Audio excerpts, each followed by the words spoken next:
Didirikannya Negara Kesatuan Republik Indonesia antara lain bertujuan mewujudkan keadilan sosial bagi seluruh rakyat Indonesia.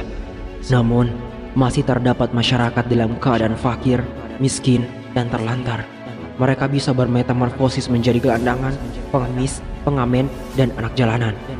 Pasal 34 ayat 1 Undang-Undang Dasar 1945 menyebutkan bahwa fakir, miskin, dan anak-anak terlantar dipelihara oleh negara. Pilihan kata dalam klausut ayat tersebut ternyata dapat memunculkan makna yang berbeda-beda. Jumlah gelandangan, pengemis, pengamen, dan anak jalanan yang terus bertambah di banyak kota besar lebih mendorong seseorang mengartikan kalimat sesuai dengan kenyataan yang ada. Perbedaan keadaan manusia ternyata tidak sebatas jenis kelamin, suku, bangsa, dan warna kulitnya, tetapi juga dalam kehidupan ekonomi yang mereka alami. Di samping terdapat orang-orang yang beruntung memiliki kehidupan ekonomi yang mapan, ada juga masyarakat yang memiliki kehidupan ekonomi yang kurang beruntung. Masyarakat yang berada dalam keadaan fakir, miskin, dan terlantar adalah contoh orang-orang yang kurang beruntung dalam kehidupan ekonominya menurut kebanyakan umat manusia. Negara Kesatuan Republik Indonesia didirikan untuk mencapai kesejahteraan dan keadilan bagi seluruh rakyatnya. Terwujudnya keadilan sosial bagi seluruh rakyat Indonesia adalah salah satu cita-cita yang telah digagas oleh para pendiri bangsa, sebagaimana diungkapkan dalam pembukaan Undang-Undang Dasar 1945. Seluruh rakyat Indonesia tanpa terkecuali berhak untuk mendapatkan kehidupan yang layak. Begitu besarnya perhatian para perumus Undang-Undang Dasar 1945 terhadap ketimpanan ekonomi, sampai-sampai terdapat ayat yang berbunyi, fakir, miskin, dan anak-anak terlantar dipelihara oleh negara. Masyarakat fakir, miskin, dan anak-anak yang terlantar dianggap sebagai kondisi ekstrim keterbelakangan kondisi perekonomian seseorang, sehingga negara harus memberikan perhatian khusus. Hal ini dilakukan dengan melakukan pemeliharaan terhadap mereka. Lantas, bagaimana arti yang sebenarnya dari kata pemeliharaan? Dalam keseharian masyarakat luas juga sering menggunakan kata memelihara. Misalnya, seseorang memelihara ayam. Pada kalimat tersebut, kata memelihara bermakna tidak hanya mempertahankan, tetapi juga mengembangbiakkan sehingga beranak pinak. Ayam peliharaan seseorang tidak hanya dirawat agar tetap hidup, tetapi juga agar bertelur dan menetaskannya sehingga beranak dan terus bertambah banyak. Seorang peternak memelihara hewan piaraannya bermaksud agar hewan piaraannya berkembang biak. Dengan jumlah hewan peliharaan yang terus bertambah tersebut diharapkan dapat mendatangkan keuntungan. Negara memelihara fakir, miskin, dan anak terlantar. Di banyak kota, terutama kota-kota besar, begitu mudah dijumpai para pengemis dengan bermacam sebutan. Di antara mereka ada yang disebut gelandangan, pengemis, pengamen, dan anak jalanan. Mereka adalah cerminan kehidupan fakir, miskin, dan anak-anak terlantar. Jumlah mereka cenderung bertambah dari waktu ke waktu. Jumlah gelandangan, pengemis, pengamen, dan anak jalanan terus mengalami pertambahan.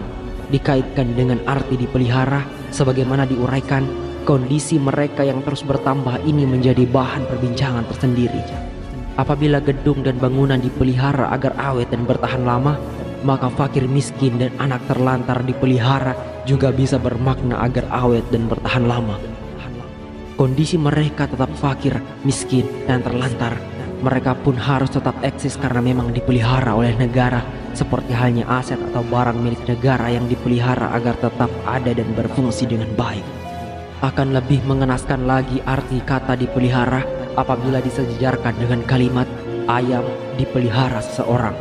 Sebagaimana pihak yang memelihara ayam tentu berkeinginan agar ayam peliharaannya sehat-sehat, bertelur, dan berkembang biak sehingga makin lama makin banyak.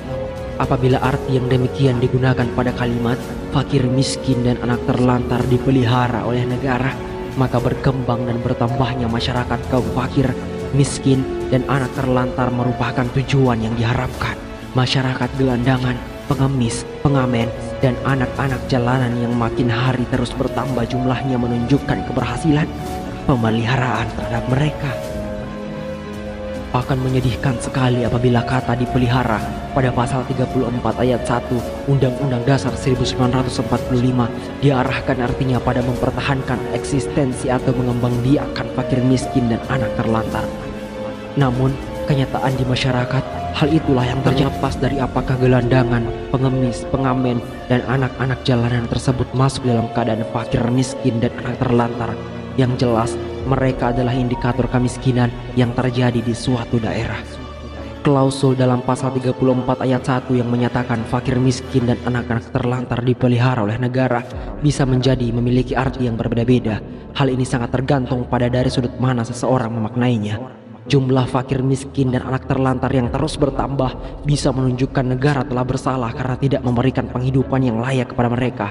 Namun, terus bertambahnya mereka juga dapat dibenarkan berdasarkan pasal 34 ayat 1 Undang-Undang Dasar 1945 karena negara memang memelihara mereka. Ini hanya sebuah opini. Apa yang terlontar dari aksara ini bukan mutlak kebenaran, masih bisa untuk diperdebatkan. Mungkin kepalan tanganku tak cukup kuat untuk menghantam ketidakadilan, tapi biarkan lewat aksara ini aku bercerita tentang negara yang mungkin lupa terhadap rakyatnya, fakir, miskin, gelandangan. Saya suruh mereka langsung. Ayo tangkap saya. Ada apa nih? Ada apa nih? Mereka hanya mencari rezeki yang halal. Dan hanya itu yang mereka bisa. Ini aturan. Gak boleh mengemis dan mengasuh. Ganggu lalu lintas. Tahu? Kalian terganggu dengan pengemis dan pengasuh. Tapi gak terganggu dengan ulah para koruptor yang memiskinkan kalian. Kan koruptor gak ganggu lalu lintas. Seharusnya kalian tangkap para koruptor yang sudah memiskinkan negeri ini, memiskinkan kalian. Bukan tugas kita. Memang bukan tugas kalian. Tapi paling tidak punya rasa belas kasihan. Mereka hanya mencari rezeki yang halal. Biarin mereka yang miskin mencari rezeki yang halal. Aduh, pusing gua. Udah kalau gitu dia aja yang kita tangkap. Ayo, bawa. Itu gedung DPR, tempat wakil rakyat. Wakil kita yang kita tugaskan untuk memperjuangkan nasib kita. Wakil copet, ada nggak bang?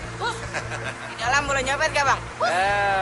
Di dalam itu tempat orang-orang terhormat dan berpendidikan.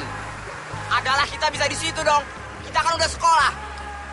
Ngapain lu di situ nggak bisa nyopet? Tapi korupsi boleh kan?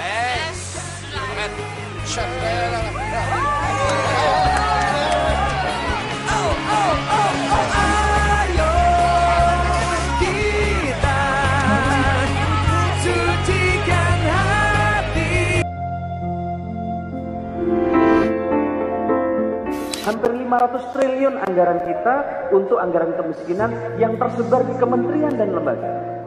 Tetapi ini tidak inline dengan target prioritas Bapak Presiden karena kementerian lembaga sibuk dengan urusan masing-masing. Programnya kemiskinan tapi banyak terserap di studi banding kemiskinan.